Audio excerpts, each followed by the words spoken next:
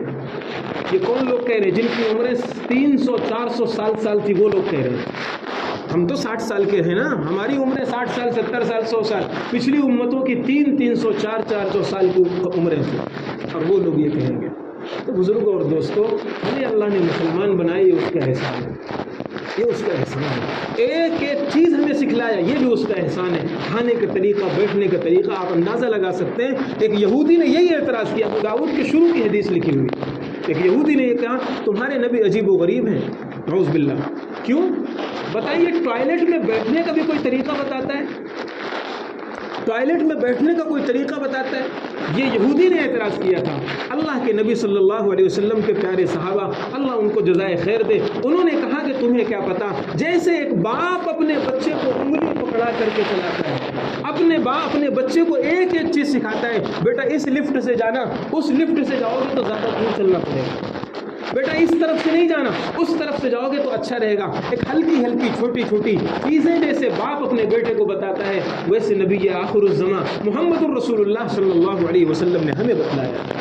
اس لیے احسان ہے ان کا، اس احسان کا تقاضا یہ ہے کہ ہم ان کی بات مانیں، ان کے طریقے پر چلیں۔ وآخر دعوانا الحمد للہ رب العالمین۔